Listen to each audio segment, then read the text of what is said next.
السلام علیکم۔ جی آج جو ہماری آج ایک بہت ہی خوبصورت کتاب کی انوگریشن ہے، تاریخ کی فیمنسٹ خواتین۔ آج اس کی تقریب رونمائی ہے۔ نعیم مرزا کی یہ کتاب ہے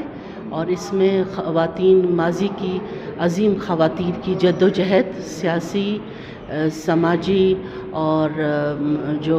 برابری اور آزادی کی جو جد و جہد ہے، اس پر بہت بڑی ریسرچ پر مبنی یہ کتاب ہے۔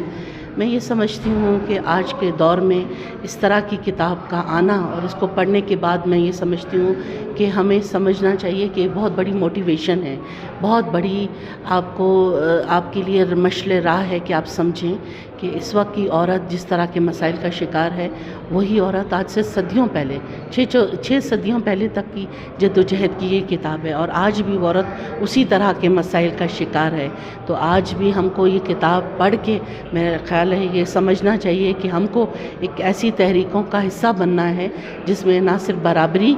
انصاف اور امن کے لیے ہمیں جد و جہد کرنی ہے خواتین نے، خاص طور پہ میں یہ سمجھتی ہوں۔ اور یہ جو کتاب ہے ایک بہت بڑا اس کا ادب کا ایک بہت بڑا اس میں اضافہ ہے، خوبصورت اضافہ ہے۔ دیکھیے ہمارے ہاں جو ہے خواتین اپنا اظہار کر رہی ہیں مختلف پلیٹ فارم سے، کوئی شاعری کی شکل میں، کوئی افسانوں کی شکل میں، کوئی اپنے چھوٹے موٹے اپنے اظہار کے ذریعے بنائے ہوئے ہیں۔ اسی طرح ریسنٹلی میں تربت میں تھی تو تربت میں ایک جو ہے بالکل نوجوان بچی ہے، اس نے ایک اپنی کتاب لکھی جو مختلف کوٹیشن پر مبنی تھی، مانور بلوچ، اور وہ بھی بہت موٹیویٹڈ جو ہے اس پہ مبنی تھی۔ تو میں یہ سمجھتی ہوں کہ آج کی عورت اپنے آپ کو پہچان رہی ہے اور وہ اپنے آپ کو ایکسپریس بھی کر رہی ہے مختلف شکلوں میں، وہ سماج کو بدلنے کے لیے بھی اپنے آپ کو تیار کر رہی ہے، وہ سیاسی میدانوں میں بھی آگے بڑھ رہی ہے، اور اس کے علاوہ وہ ادب میں بھی اپنا کنٹریبیوشن کر رہی ہے۔